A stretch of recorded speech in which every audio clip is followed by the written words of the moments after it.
Ya, selamat sore, kita mulai aja ya. Ada ini lagi dua. Ini hari kita masuk lagi lanjutan mata kuliah negara hukum dan demokrasi. Materi hari ini politik hukum pengelolaan pendapatan asli daerah. Ya.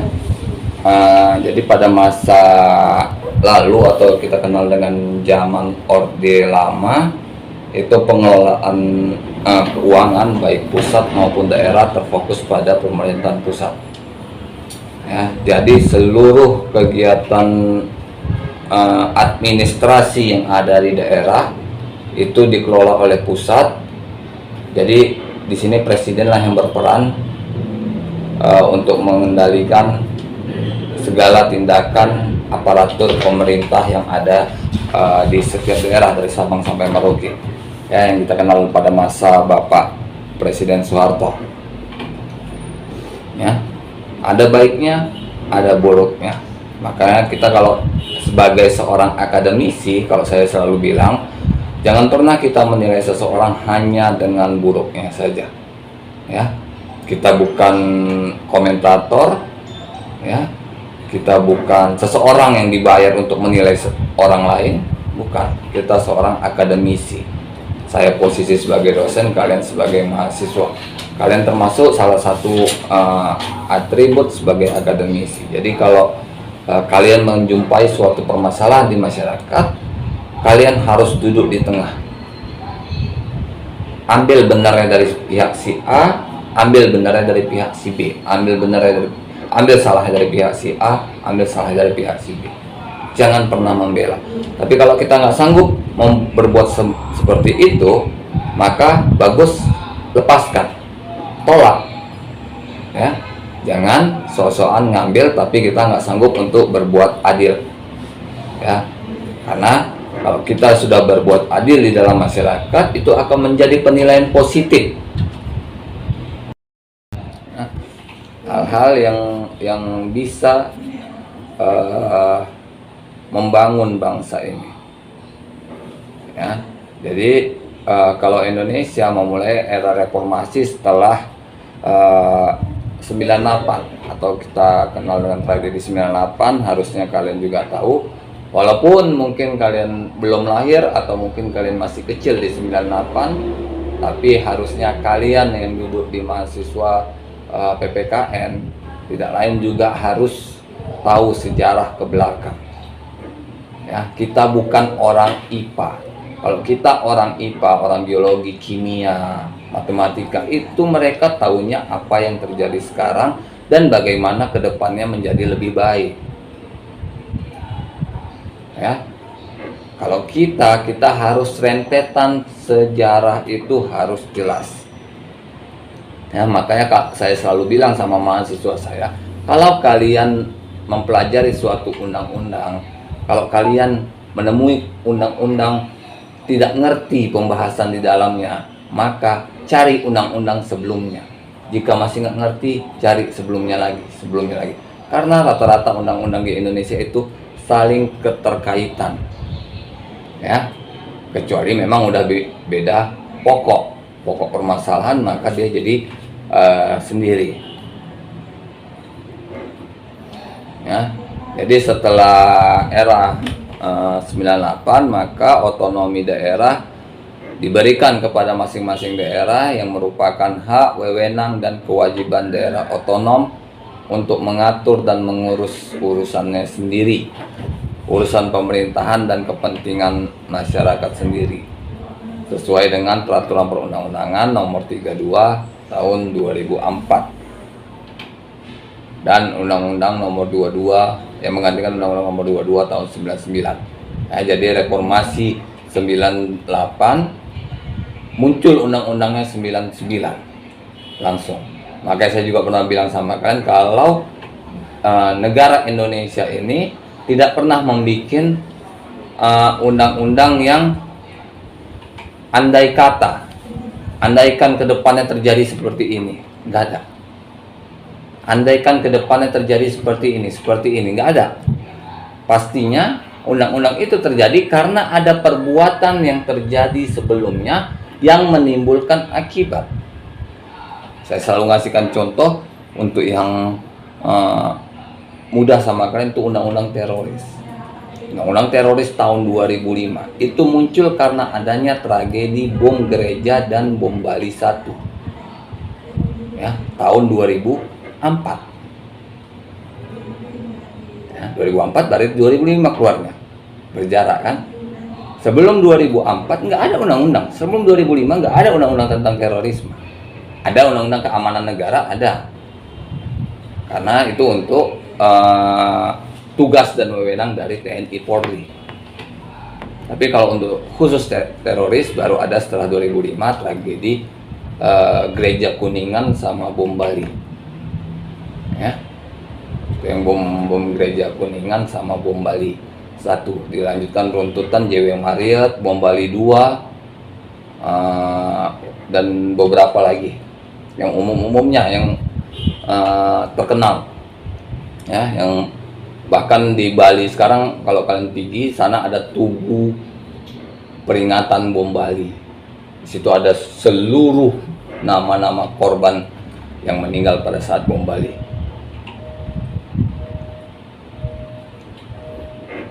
Ya, jadi pada saat itu juga diberlakukan undang-undang, kalau tadi pemerintahan daerah undang-undang nomor 22 tahun 99, diberlakukan juga undang-undang nomor 25 tahun 99 tentang pembangunan keuangan pusat dan daerah. Perimbangan keuangan pusat dan daerah. Apa ini manfaatnya? Ini manfaatnya membuat perubahan mendasar pada sistem keuangan negara. Ya, bahwa seluruh negara dulu uangnya ke pemerintahan pusat seluruhnya, sekarang enggak, ke pemerintah daerah dulu, ke pemerintah kabupaten kota, baru provinsi, baru pusat. Hanya sebagai laporan, walaupun ada dana ke sana maka memang harus ada dana perimbangan dalam undang-undang 25, yaitu dana alokasi umum. Ini dana yang diberikan oleh pemerintah pusat ke setiap daerah. Jadi setiap daerah itu, saya pernah bilang, harus ada dana yang disediakan oleh pemerintah pusat. Ya, ada dana alokasi khusus. Kalau dana alokasi khusus ini dia lebih kepada hal-hal yang luar biasa. Contoh, bencana alam, gempa bumi, bom, tindak terorisme bom, pengeboman, ya, itu kan kejadian luar biasa, kejadian yang tidak direncanakan terlebih dahulu oleh pemerintah, ya, bencana alam, ini nggak direncanakan, tiba-tiba aja alam, ya. Kan pemerintah pusat memberikan dana untuk pemerintah daerah yang terkena bencana alam untuk merelokasi atau menstrukturisasi lagi daerahnya. Ya. Kalau dana alokasi umum itu udah jelas, setiap daerah pasti dapat. Ya. Dapat, itulah yang masuk dari APBN ke APBD. Ya. Dari APBN masuk ke APBD. Dari APBD ini APBD ini dibuat berdasarkan perencanaan oleh wali kota dan anggota DPRD kota, atau provinsi oleh DPRD provinsi, gubernur oleh DPRD provinsi. Ya, ini mereka yang buat, baru diajukan ke pusat, baru pusat menilai kelayakannya, baru dananya dicairkan. Ya, bukan sembarangan pemerintah pusat itu memberikan dana berdasarkan pemerintahan. Makanya kita di seluruh Indonesia ini ada beberapa daerah itu dana alokasi umumnya itu tidak sama. berdasarkan kebutuhan daerah yang dibuat oleh pemimpin daerah itu dalam rancangan anggaran dan belanja daerah. Ya, kalau nggak dibuat di situ, ya pemerintah pusat yang nggak tahu. Ya, dengan dibuat di situ, ada dananya dikeluarkan. Ya, nanti persentasenya gimana? Misalnya dapat dana 10 miliar dari pemerintah pusat untuk daerah. Alokasinya gimana? Ya sesuai, misalnya dari 100% dana yang akan diterima, misalnya ada nih, misalnya 10% untuk pendidikan, 20% untuk kesehatan, maka itu dibagi sesuai dengan apa yang kita rencanakan di awal tadi di rancangan. Ya, bukan suka-suka, karena setiap dana yang ada yang turun dari pemerintah pusat harus ada LPG-nya. Ya, jadi nanti kedepannya mana tahu rezeki kalian ada megang-megang proyek ya dari pemerintah. Ya, bukan nggak mungkin, nggak mesti mereka itu adalah PNS atau orang-orang hebat. Kawan saya aja yang tidak PNS itu megang proyek perbaikan jalan Kota Medan. Ya, dia nggak PNS, tamatan D4 USU. Ya, jangan pikir itu kan PNS Pak, enggak. Mana tahu rezeki kalian ya. Kalian dapat proyek, megang proyek ini. Ya, kalau kalian dunia pendidikan, kalian dapat proyek, megang proyek, itu menyelamatkan sekolah negeri yang sudah hampir mati misalnya di suatu daerah terpencil. Ya, kalian dititipi dana. Ya, kalian dititipi dana misalnya berapa miliar, berapa puluh miliar untuk selamatkan di sekolah. Perbaiki infrastrukturnya, perbaiki gedungnya, tambah alat-alat bantu sekolahnya, selesaikan ini sekolah, perbaiki. Maka itu harus kalian lakukan sesuai dengan apa yang kalian keluarkan, karena nanti uang yang kalian terima itu harus ada laporan pertanggungjawabannya. Memang di awal itu nggak akan dibilang ya. Kalau kalian udah dikirimi uang misalnya, kalian nggak akan dibilang ini nanti kan harus buat ini, enggak. Tapi kalian sadar sendiri ya, ada selip aja laporan penggunaan dananya, maka itu akan dipertanyakan dulu, bukan ditangkap kan, diklarifikasi dulu telah oleh DPR atau DPRD. Ya, ini Bu, kemana Ibu lakukan uangnya? Bu, ini kok masih ada selisih 100 juta, ini kemana Bu 100 jutanya? Harus bisa kita pertanggungjawabkan, karena kita memakai uang daerah.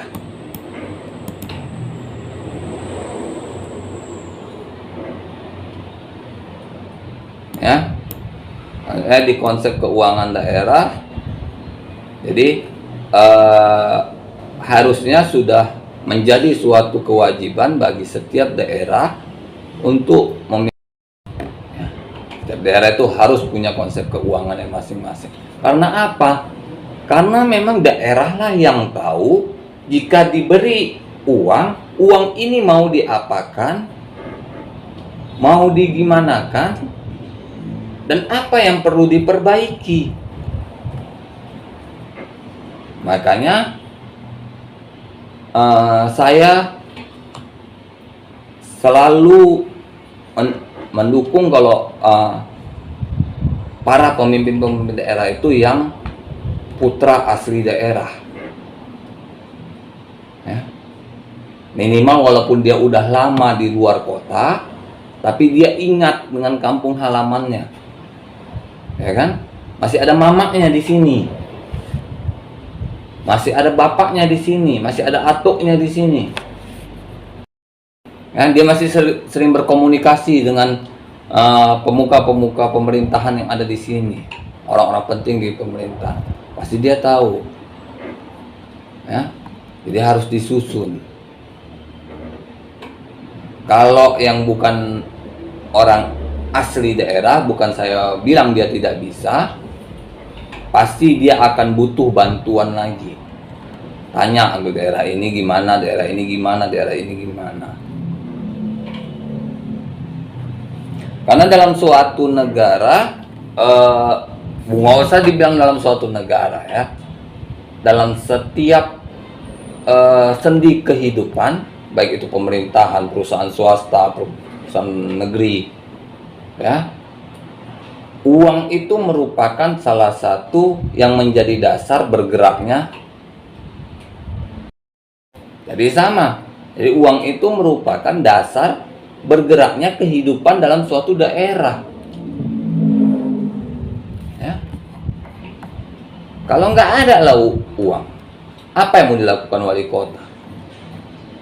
Untuk memperbaiki daerahnya, untuk memunculkan lagi lapangan pekerjaan, untuk meningkatkan lagi ekonomi kreatif dari masyarakat. Itu yang harus kita lakukan.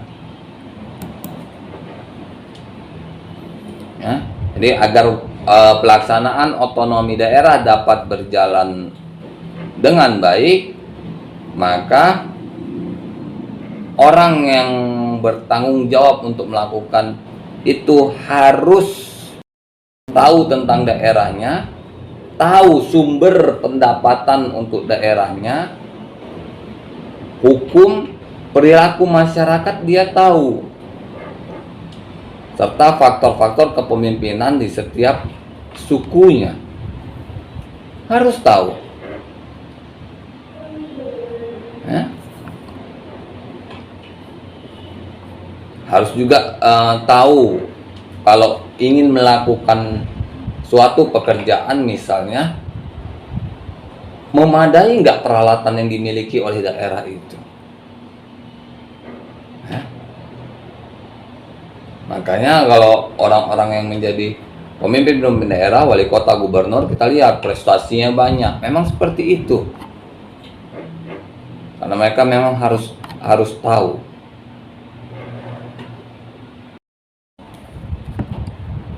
Ya.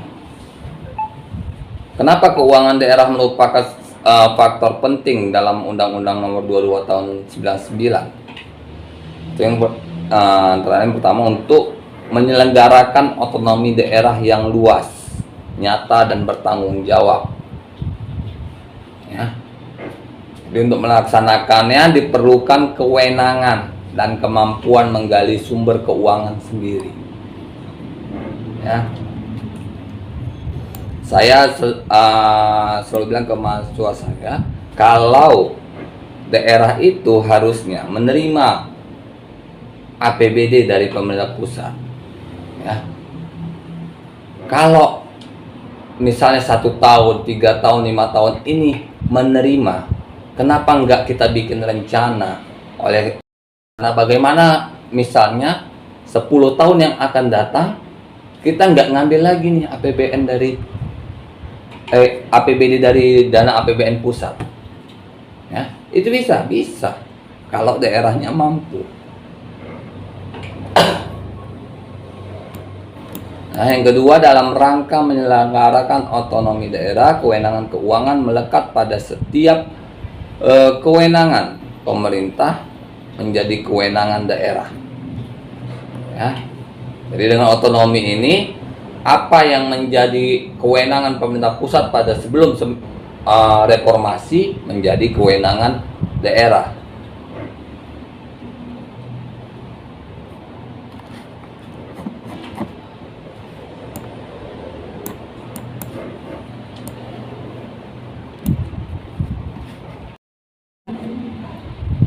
Jadi dalam politik hukum keuangan daerah itu merupakan suatu kebijakan negara tentang aturan yang diberlakukan atau tidak, tergantung pada apa yang ditetapkan negara sesuai dengan pasal 18, 18A dan 18B Undang-Undang Dasar 45. Ya.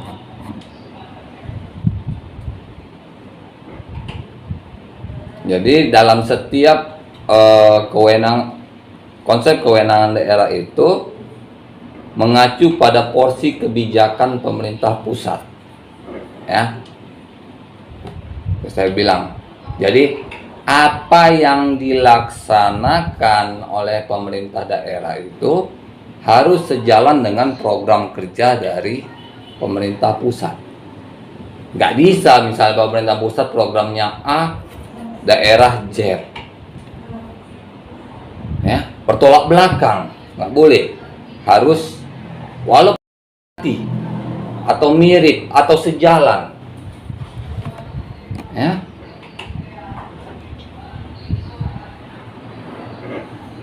Karena dengan adanya otonomi daerah ini, dia sudah menyerahkan seluruh kewenangan daerah dari pusat ke pemerintahan daerah, di mana daerah ini bertanggung jawab langsung terhadap masyarakatnya dan pemerintah pusat.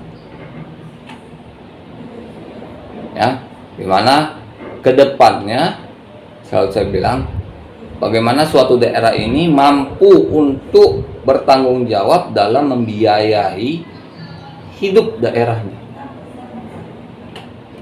Ya, harus ada biaya. Kan pikir pemerintah tuh hanya dapat uang aja dari pajak. Ya, misal untuk perbaikan drainase atau jalur air, kan banyak nih di beberapa ruas jalan kan banyak. Di daerah saya udah selesai, udah lama selesai. Saya lihat ini di beberapa daerah juga banyak. Ya, di jalan apa ini pun asrama haji ini semalam minggu lalu pun masih banyak. Itu dari mana? Kan bukan uang masyarakat. Ya, itulah dari APBD. Jangan kalian lihat, uang pemerintah Kota Medan banyak, kemana aja. Lihat yang sudah dilakukan. Nah, setiap kerjaan itu pasti mengeluarkan uang. Maka perencanaan anggaran itu lemah. Ya, lemah itu misalnya maaf kata asal cepat selesai, maka pasti akan terjadi kegagalan ke depannya. Ya, nggak akan mungkin bisa selesai. Jadi rencana anggaran itu harus dibuat semaksimal mungkin agar menjadi sesuatu yang dapat dipertanggungjawabkan. Ya, saya selalu bilang, apapun yang kalian terima uang dari negara itu harus ada laporan pertanggungjawabannya walau 1 rupiah pun. Ya. Kalau kalian dikasih, kalian nggak akan diminta itu. Setelah selesai kerja, bikin LPG-nya ya Bu ya. Kita bukan anak SD lagi. Ya. Misalnya kalian tadi dikasih proyek menyelamatkan sekolah. Nanti Bu kalau sekolahnya udah berjalan normal, Ibu bikin laporan pertanggungjawabannya ya. Nggak ada orang nyuruh-nyuruh seperti itu. Tetap kita buat. Maka alangkah lebih baiknya kalau kita membuat itu benar-benar setelah kita memakai uangnya supaya tidak lupa. Ya, misalnya hari ini kita pakai 10 juta, buat aja di laptop kita. Ya, tanggal sekian, jam sekian, pakai uang 10 juta dengan bukti kwitansi. Ini dah simpan kwitansi. Nggak ada susahnya. Nah, yang penting dalam hal bekerja saya bilang utamakan tanggung jawab. Ya. Jangan kalian mikirkan gajinya aja. Nanti udah selesai dapat 20 juta nih, dapat 50 juta nih, dapat 100 juta. Jangan kalian pikir itu. Yang perlu kalian pusingkan ada bagaimana pertanggungjawabannya. Ya. Ya, saya rasa inilah pertemuan kita. Kita ketemu lagi di minggu depan untuk pertemuan terakhir. Ini 14 absennya.